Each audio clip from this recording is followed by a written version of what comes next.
तो दोस्तों जैसा कि आप सब जानते हैं आपका एसएससी एमटीएस का ये नोटिफिकेशन जो है ये आउट हो चुका है और आपको ये सब फॉर्म भरना होगा। ये 10वीं पास के लिए एग्ज़ाम है। मैं आपको सारी डिटेल बताऊंगा इस नोटिस के बारे में जो एसएससी ने जारी किया है।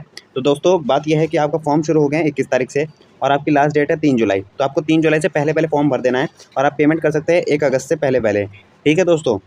और अगर आपको कोई करेक्शन वगैरह कराना हो तो ये 16 तारीख को आपकी करेक्शन विंडो खुलेगी। मैं आपको बताऊंगा कैसे करेक्शन करने हैं, आप करेक्शन करेंगे। और मैं तो आपको यही कहूँगा कि आप अच्छे से ये वीडियो देख लीजिए, आपको करेक्शन की जरूरत ही नहीं पड़ेगी। आप ये तारीख को भूल जाना, आप सीधा फॉर्म भर के अपनी तैयारी में लग जाना।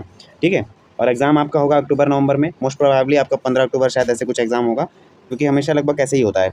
मिड वे में ये लोग एग्ज़ाम करते हैं, महीने के बीच में ऐसे कुछ अलग अलग शिफ्ट में आपका एग्ज़ाम होगा, मैं आपको बताऊँगा। और अगर आपको फॉर्म भरने में कोई भी दिक्कत आती है तो आप ये इनका नंबर दिया हुआ है, हेल्पलाइन नंबर, इस पर आप कॉल कर लेंगे तो आपको कुछ मदद कर देंगे फॉर्म भरने में, अगर आपको कोई नहीं समझ में आ रहा है तो। वरना मैं तो हूँ ही। और मैं आपको बता दूँ टोटल वैकेंसीज़ जो आपकी निकली हैं ये एमटीएस में निकली हैं 4887 और हवलदार में निकली हैं 3439 वैकेंसीज़। तो दोस्तों आप ये देख सकते हैं यह टोटल नंबर वो वैकेंसीज़ मैं आपको बता रहा हूँ। और अगर मैं आपको टोटल इन दोनों को टोटल में आकर करके बताऊँ तो यहाँ पे कहीं लिखा भी होगा, वरना मैं आपको ऐसे बता देता हूँ 8326 वैकेंसीज़ अप्रॉक्स इतनी निकली हैं। और एज लिमिट मैं आपको बता देता हूँ। एज लिमिट आपकी कैलकुलेट होगी 1 अगस्त 2024 को, इस तारीख को। अगर इस तारीख को आप 18 प्लस हैं तब आप फॉर्म भर सकते हैं। ठीक है। तो आप ये देख लीजिएगा। और एमटीएस का भरने के लिए देखिए, एमटीएस का भरने के लिए आपको 18 से 25 होनी चाहिए। और अगर आप हवलदार और कुछ एमटीएस की पोस्ट हैं, वेरियस एमटीएस पोस्ट लिखा है ना, उसके लिए आप 18 से 25 हैं। तो अगर आप 26 साल के हो गए, 27 साल के हो गए हैं और जनरल कैटेगरी से हैं तो आप हवलदार के लिए नहीं भर सकते, लेकिन आप एमटीएस के लिए भर सकते हैं। मतलब आप एमटीएस के लिए नहीं भर सकते, हवलदार के लिए भर सकते हैं। और एज रिलैक्सेशन में आपको बता देता हूँ, अगर आप SC/ST से हैं तो आपको 5 साल का अपर एज रिलैक्सेशन मिलता है। ओबीसी वालों को 3 साल का, पीडब्ल्यूडी जनरल कैटेगरी वालों को 10 साल का, ओबीसी पीडब्ल्यूडी वालों को 13 साल का और SC/ST पीडब्ल्यूडी वालों को 15 साल का। और अगर आप सर्विसमैन हैं तो 3 साल। और आप अपने हिसाब से पढ़ सकते हैं। विडो के लिए भी दिया हुआ है, डाइवोर्स वुमेन के लिए भी दिया हुआ है, तो आप अपने हिसाब से इसे पढ़ सकते हैं।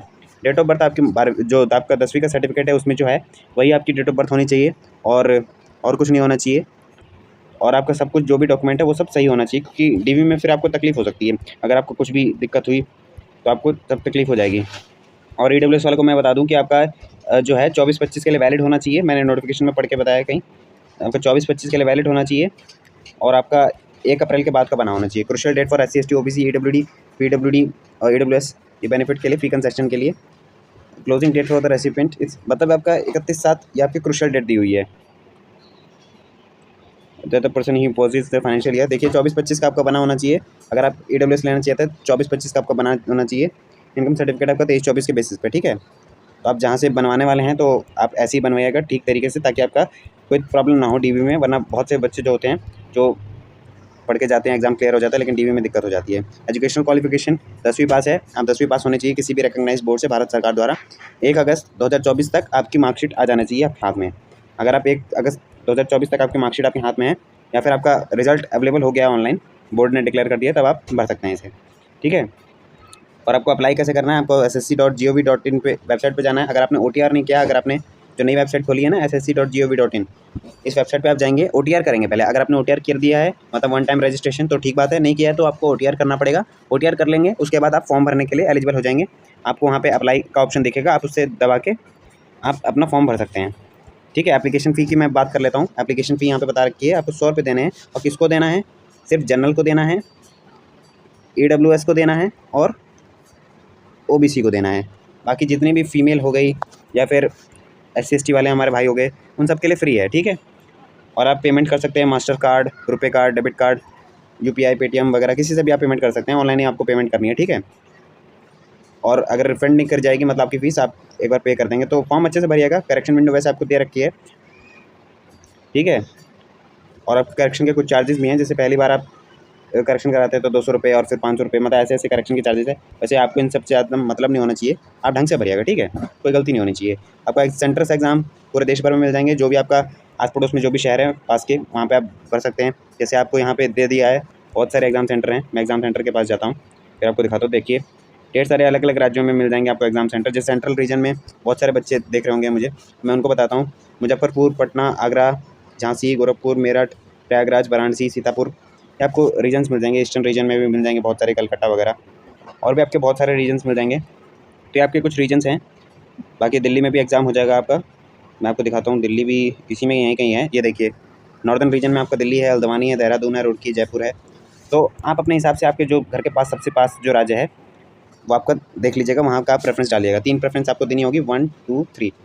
तो मान लीजिए आप यूपी से हैं तो आप पहले वाराणसी दे दिए, फिर आप लखनऊ दे दिए, ठीक है। ऐसे करके आप दे सकते हैं। दिल्ली को देना चाहे तो दिल्ली दे दिया, तो ऐसे करके आप दे देंगे, ठीक है।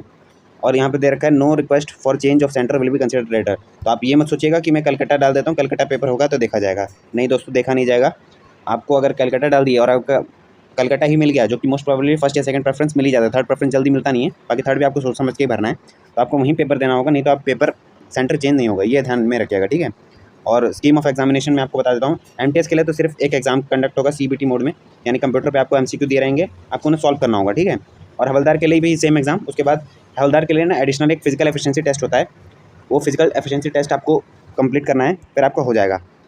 अगर आप दोनों में क्वालिफाई कर लेते हो, एग्जाम भी और फिजिकल एफिशिएंसी टेस्ट भी, तो हवलदार में आपका हो जाएगा। बाकी प्रेफरेंस मांगते हैं कि आपको एमटीएस में जाना है और कौन से राज्य में जाना है, हवलदार में जाना है कौन से राज्य में जाना है, तो आप प्रेफरेंस भी देंगे। 72 प्रेफरेंस होती हैं, उसमें से आप जो भी आप भरना चाहें वो आप भर सकते हैं। 72 के 72 भरना चाहें 72 के 72 भर दीजिए। नहीं भरना चाहें, कम भरना चाहें कि मुझे तो सिर्फ यूपी बिहार दिल्ली में ही करना है, आस पड़ोस में मुझे तमिलनाडु नहीं जाना, अंडमान एंड निकोबार नहीं जाना, मणिपुर नहीं जाना, मैं यूपी बिहार के लोगों की बात कर रहा हूँ। अगर आप बहुत दूर नहीं जाना चाहते तो आप सिर्फ उन्हीं राज्यों की प्रेफरेंस भरें जहाँ पे आप जाने में कंफर्टेबल हैं, ठीक है।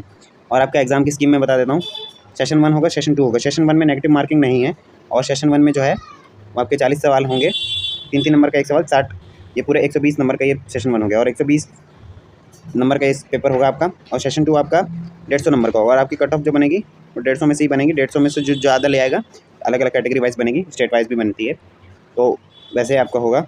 तो जो ज़्यादा लाएगा उसको उसकी प्रेफरेंस मिल जाएगी उसके हिसाब से, ठीक है। और सेशन 1 में नेगेटिव मार्किंग नहीं है, लेकिन जो सेशन 2 है उसमें आपकी नेगेटिव मार्किंग रहेगी, तो आपको ध्यान से पेपर करना है, ठीक है।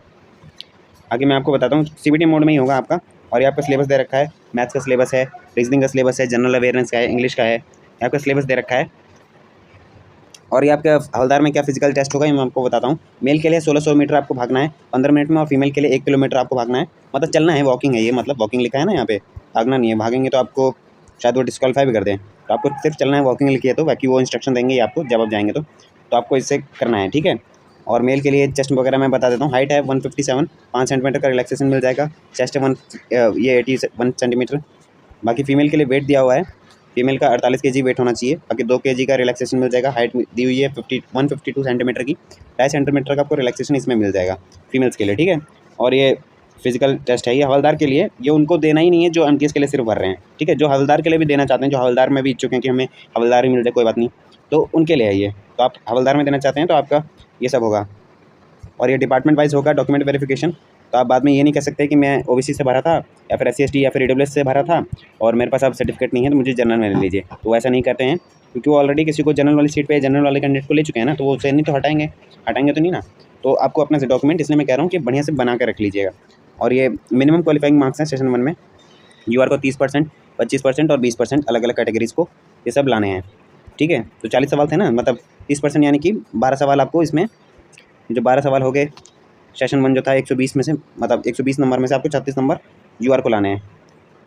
और उसमें नेगेटिव मार्किंग नहीं है, तो आप अच्छे से पढ़ के जाइएगा। वैसे आपको मेन फोकस तो आपको इंग्लिश और जीके पे ही करना है, क्योंकि मेरिट भी उसी से बनेगी ज़्यादातर, वो तो सिर्फ क्वालिफाइंग है मैथ और रीजनिंग, ठीक है। और माल प्रैक्टिस इससे यहाँ पे बचने को लिखा गया है। और भी मैं आपको इसमें कुछ इंपॉर्टेंट बातें बता देता हूँ। इसमें कुछ नीचे में था, ये नेक्स्चर वगैरह हैं, ये फॉर्म फिल करने का पूरा तरीका बता रखा है। मैं आपको फॉर्म फिल कैसे करते हैं ये मैं तरीका बताऊँगा।